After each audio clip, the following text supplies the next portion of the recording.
The opinions expressed in the following program are those of the producer and not necessarily those of WKTV Community Media. Hello, West Michigan. This is Grand Tap Media Business TV.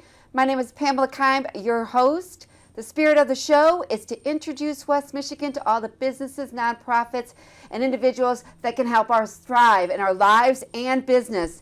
I have a very special guest.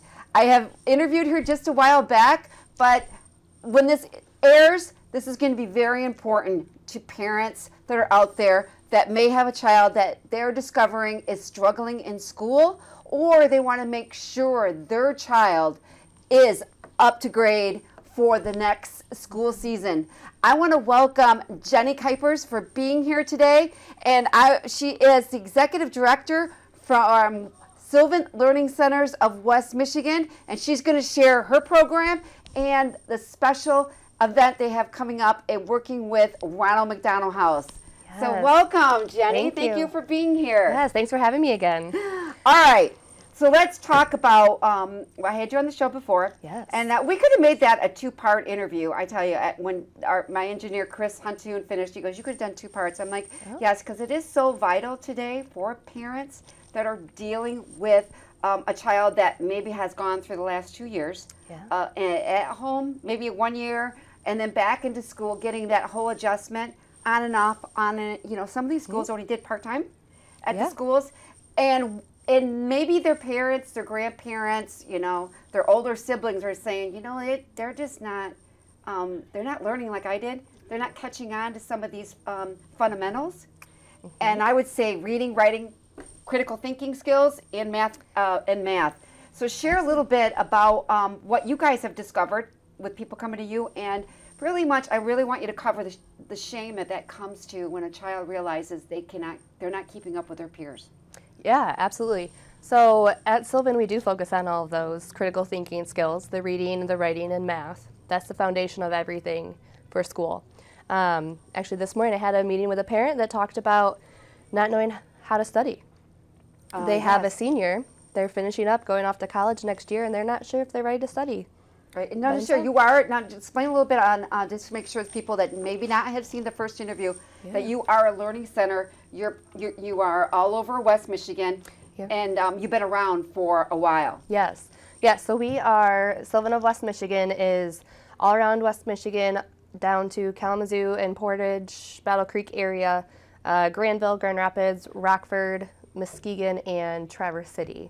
And we've been in the Grand Rapids area for over 38 years now. Really? Sylvan as a whole has been around for almost 45 years. Oh, wow. So, yeah. And you guys really are, you were created because other parents had concerns that their child maybe learned different, wasn't catching up on how, in the classrooms, and they were discovering that, look, schools only have so much time to teach your child, and then they'll move them on. It's just a fact of life. And parents realize when you turn 18 and you don't have the skills, you can't go back in high school and get those back, or even elementary school. Exactly. Correct? Yes, absolutely. And that, you're right, we were created because students do learn differently. Not every student learns the same way, and that's how we have it at Sylvan, is not every student is taught in the same manner. So every student will come in and do an initial assessment with us, and we'll identify exactly where their strengths are and where their weaknesses are in math and reading, to then create a program specifically for them. And it's perfect, especially over summertime, to avoid the summer learning loss, to pick up on some of the COVID loss as well, and move forward and have something consistent. What are you noticing? You're starting to get these parents coming in. I mean, what are you noticing that parents are saying to you as they walk in and say, look, they're saying what?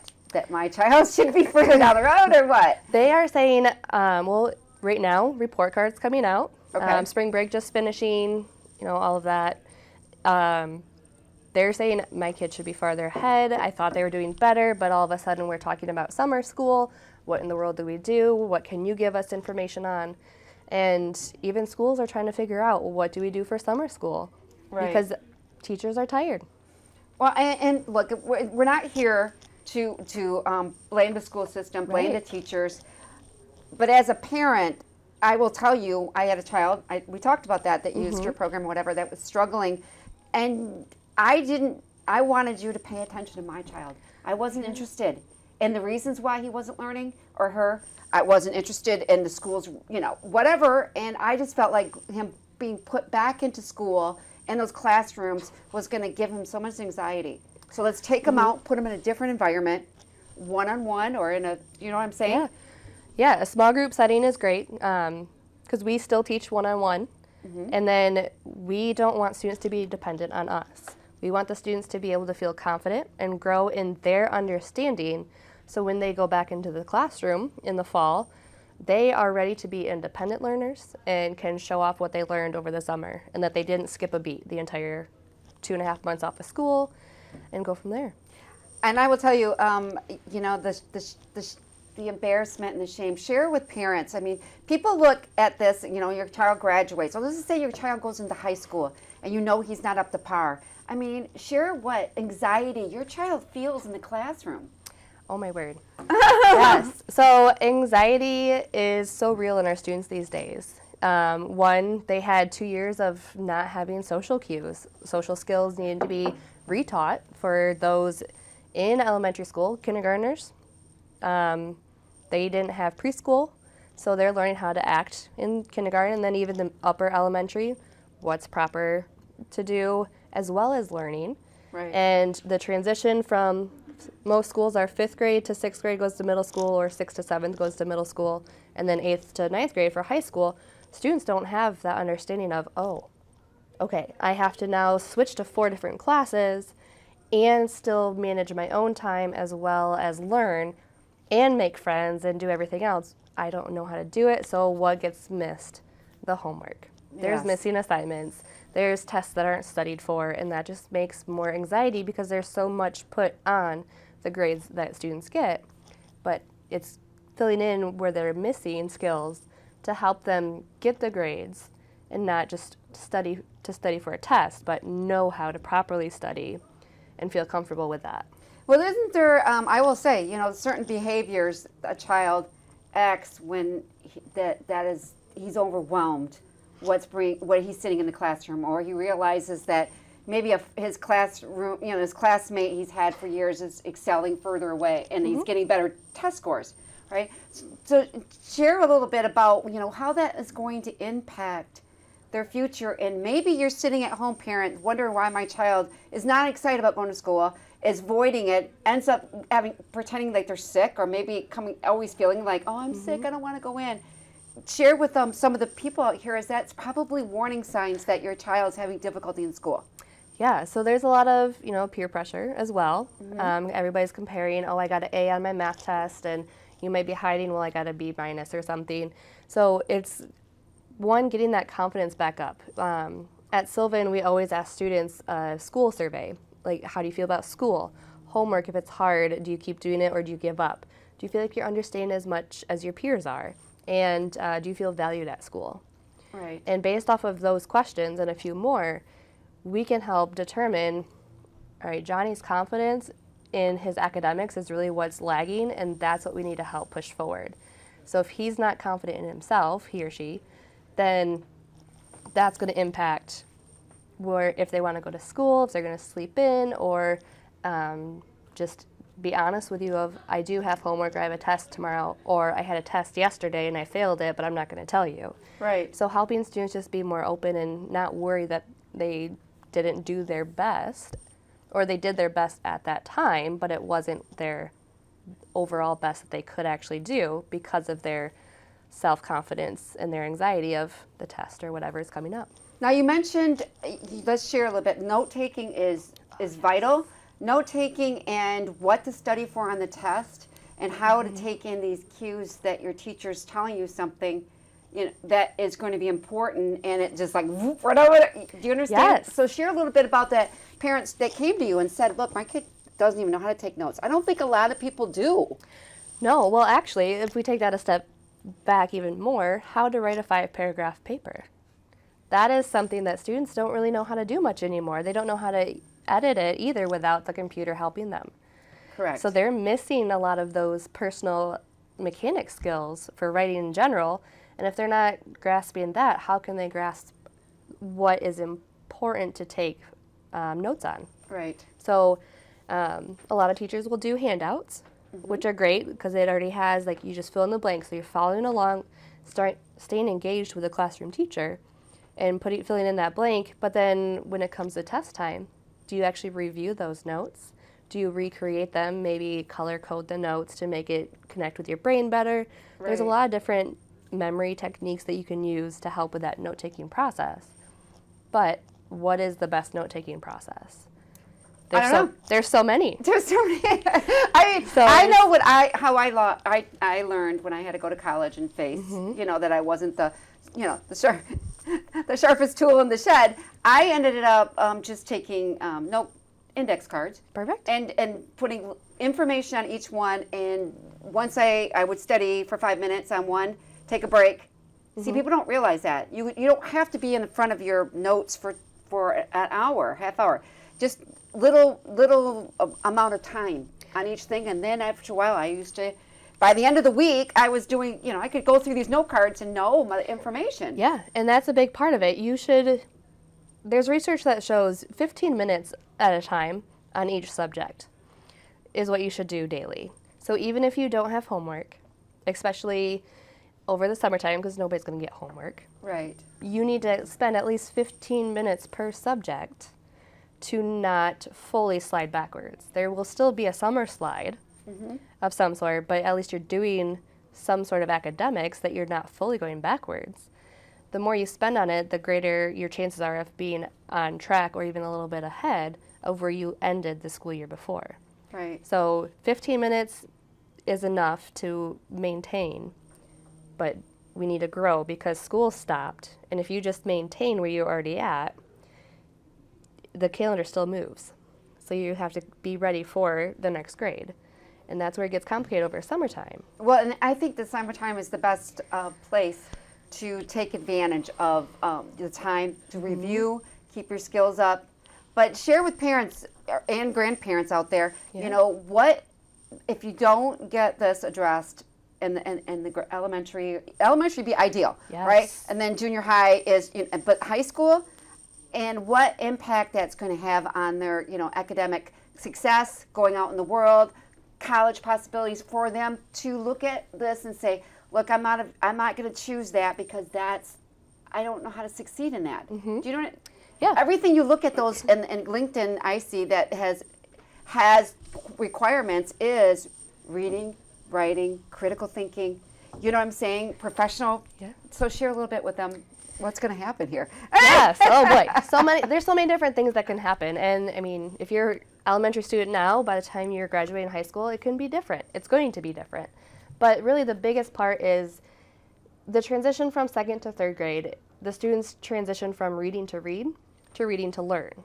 Okay. And if that is not transitioned over during third grade, there is the third grade reading law that's out there, where if you aren't able to read at a third grade level, then you can either be held back or you'll have an individualized reading plan created for you that will follow you for X amount of years.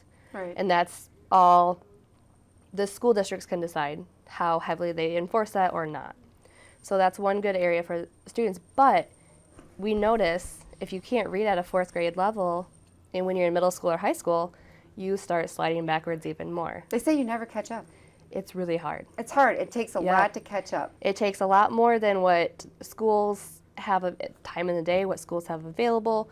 It's a lot of resources and it's a lot of energy, especially during summer when school's not moving forward, and you can actually try to close that gap. So right. So you parents out there that even your children may be doing well on paper, you might be getting the grades. They can come in to your center and find out if they really are at an 8th, 9th, 10th. You know what I'm for testing. Yeah. So actually, right now it's less than 60 days to change your grade. Okay. For the school year, and right now is a great time to figure out, okay, where's my child at? What can we do for the summer? How can we fill some extra hours up in the day to make sure we're growing?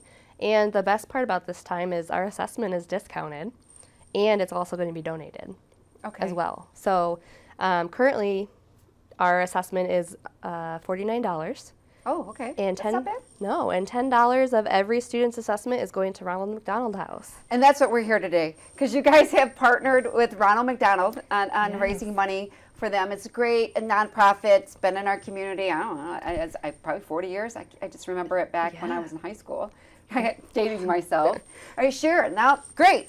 You moved right into that. So let's share what your partnership is and why you guys are passionate about Ronald McDonald House. I know why I would be, but Yeah, so we actually partnered with them last year as well. We Okay. raised $1,400 for them. Oh, nice. In just 1 month. So this year we're doing 2 months Okay. for the assessment. it starts when? It starts April 1st. Oh, wow. Great. So April and all of May to wrap up the school year. And Ronald McDonald House is just really close to my heart because my niece was born prematurely and had some heart complications. Okay. And my cousin stayed at Ronald McDonald House during that time. So family connection.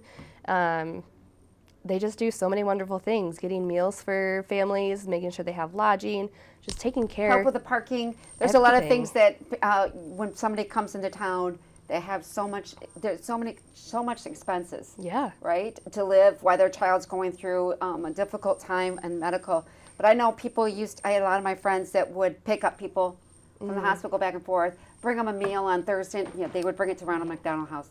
Make them cookies. Yeah. I have a friend that gives cookies every week to Ronald McDonald House. That's awesome. So she drops it off. So there's a lot of great things you can do to offset the cost of what it is to raise money, such as you guys are doing for them. Yeah, and this is just a little tiny snippet of what they do for the community, because you don't imagine everything and all the community members that actually volunteer and help Ronald McDonald. Right.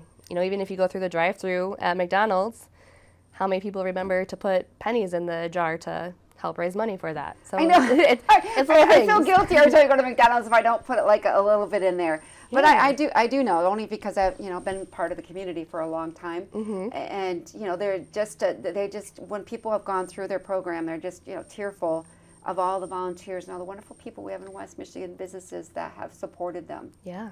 Yeah. Okay, so I'm glad you guys are doing that. That was one of the reasons you're here for. All right, let's just recap on some of the stuff that's going on with the Sylvan this summer. So what can if I'm looking at if I have a child and I'm a parent, what can a parent do besides getting your program? And is there other funding for you guys? We talked about that last time. Is that still available? How to pay for this and how this works? But even when you're talking to them, what they can do to get their skills up, get that throughout the summer. Maybe use your program, and then how much reading should they do a week? How much math should they be reviewing? Yes. So right now, as far as funding, we are talking with schools and then trying to help support them and their teachers with summer school options. So we are offering to come into the school districts and offer our services at the locations, as well as at our centers. So every school district has some funds. It just depends on how they use it for their summer school. Do your child have to be so far behind before you can be? Do you know anything about that? That is- Do they ask for it as a parent? So that is school dependent, but with a lot of the ESSER funds that the schools have, they are expanding it to reach more students.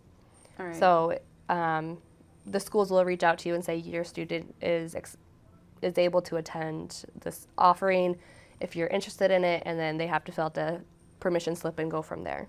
Okay. So that's something great that the schools are working on and getting staffing and everything set up for that.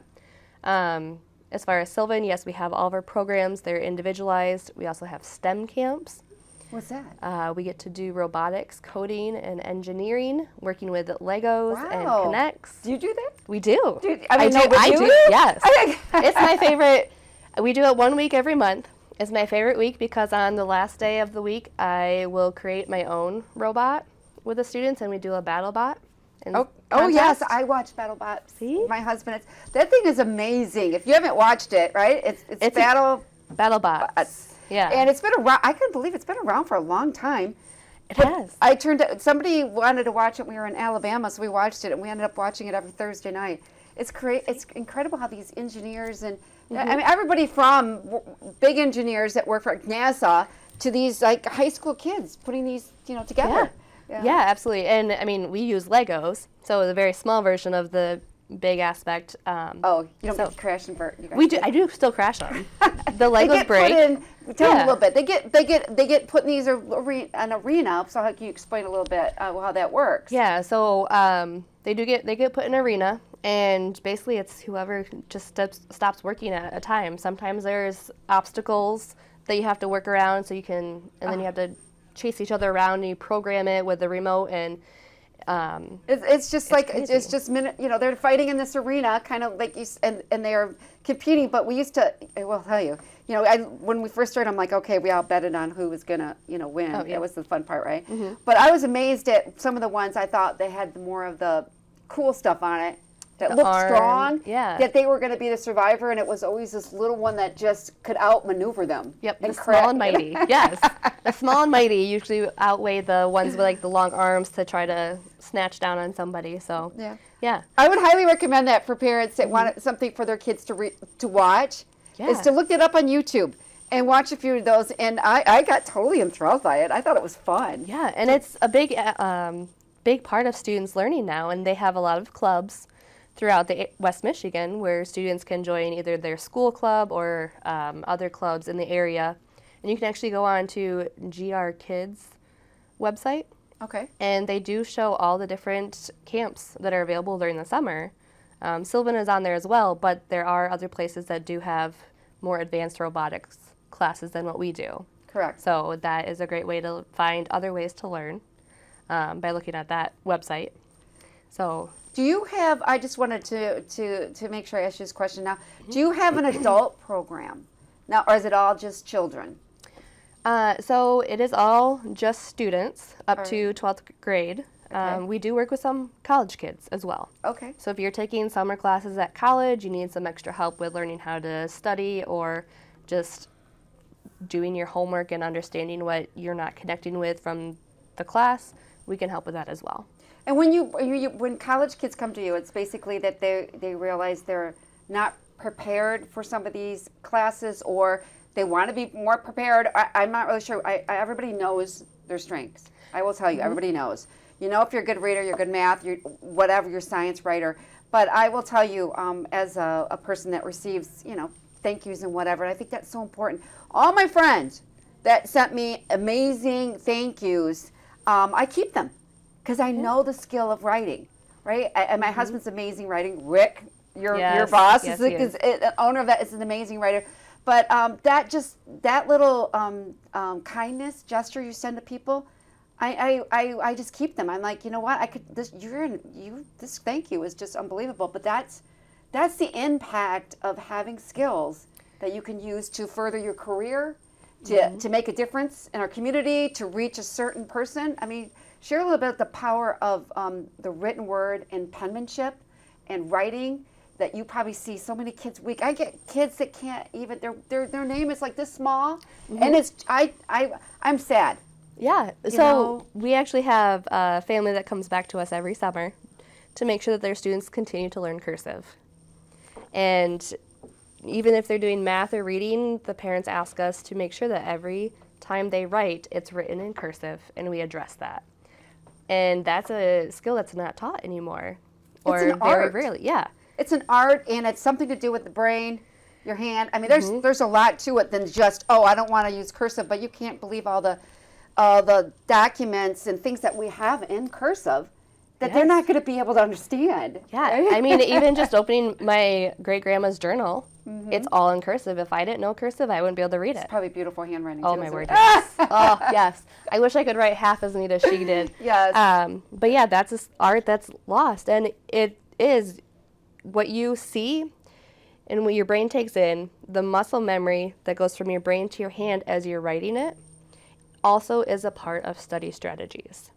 Okay. So if you're just typing up your information and not actually handwriting it, you're less likely to retain that than you are if you actually handwrite it. That's true. My husband believes that theory exactly. He said if you could just rewrite your notes and write them over, and he said you can't believe the memory. But him dealing with the financial, just real quickly, I mean, he gets these kids that sign up for accounts, and when you ask them for their signature, they don't even know what that means. Right. And so you sit back, and then they have to, he goes, you go home and you have your mom and your grandma, teach you how to write your names, and you get that down because that is that is your signature. That is your, almost like your logo is your signature. Yeah. And so you just practice and practice. Yeah, it's your autograph. There you go. You need to be able to, you're famous. Everybody's famous in their own world, so you need to be able to give your autograph to somebody. I always look down. Everybody has, I love people with beautiful handwriting. You have beautiful too. All right, so anything else? We're going to wrap this up. So anything else that I missed that you wanted to address to West Michigan? Because I really do want parents to really take this to heart, that a parent that, as her kids are grown, everything you learn in high school and things, not everybody comes out of high school and it's going to kick it in and say, okay, I'm going to go back and relearn what I shouldn't. They just don't. It's a mindset. It's special that they do, but it's probably 1%. Most people will struggle their whole life making their life decisions, the amount of money they make or whatever, on what they've learned, on what they feel they can accomplish and feel confident about with your writing and reading. So share with them a little bit if there's anything I missed. Yeah, so I think the biggest part is, one, summer is always important to make sure that you're not losing what you have already learned over the last 9 months in school. So making sure that you do something academically at least once or twice a day, whether it's reading for 30 minutes and actually reading a book that's challenging and then writing about what you read. If you don't do that writing process after you read, then you're not showing yourself that you can comprehend and write a solid paragraph. Right. So doing that part. But more importantly is making sure that the skills that you have now, you're able to take with you wherever you go. Nobody can take that away. No, it's it's yours. You own it as a student. And yes, we ask our 18, 19-year-old students to determine what they're going to do for the rest of their life going off to college. But what we can do to help you with that is give you proper study habits that are life skills, not just school skills. Correct. And being able to have that going off out of your senior year of high school is going to be even more important than, maybe you miss 1 hour of a party or something. Correct. Not that a party is going to be during the day, really, but, going out and being able to show, okay, I know how to, one, write a thank you note. I know how to use a planner so I don't miss a meeting. I can multitask with a job, school, and whatever else I need to do for the rest of my life. Right. And you could get a document and be able to read it, and you can't believe how many people will take advantage of you if you have these weak skills, because you're going to be entrusting other people to make decisions. And a lot of times people are like, I read the document. That's not what it says, right? What I'm signing. And it's very important, and you won't know this until you get older. And as a parent and the young that is going to be impacting our community, we want you to be as top-notch as you can. We don't want you to feel overwhelmed out in the world, holding yourself back, living in the shadows of others. We want you to thrive, bring your gifts to the surface, and impact our community. Because we have a great community. We do. Yes, and the next generation, they're going to be taking over, and we want them to be just as strong as, or even better than what we are. Right. Okay. So let's. So we're gonna finish up with Jenny here. So share how they can reach you and how they find you. Talk and is that Ronald McDonald is right on your web? Is it on your Facebook or website? They can read about. Yes. Okay. Yep. So feel free to reach out to us at Sylvan Learning Center. You can call 1-800-EDUCATE and put in your zip code, and that'll get you directed to the correct center nearest to you. And you can also check out our Facebook page, Sylvan Learning of West Michigan, and it'll have information about Ronald McDonald House and how we are supporting them. Great. All right. I want to thank Jenny Kippers for being here. And she is the Executive Director of Sylvan Learning Centers of West Michigan. You could reach out to her if you have any questions. You want your child to get tested. It's only $49 to see where they're at. I mean, it'll give you peace of mind, and then you'll have a plan in action for the summer where your child's going to walk into school with his peers and feel comfortable in the classroom. So my name is Pamela Keim, and this is Grandville Media Business TV, and we will catch you next time. Take care, everyone. The opinions expressed in the following program are those of the producer and not necessarily those of WKTV Community Media.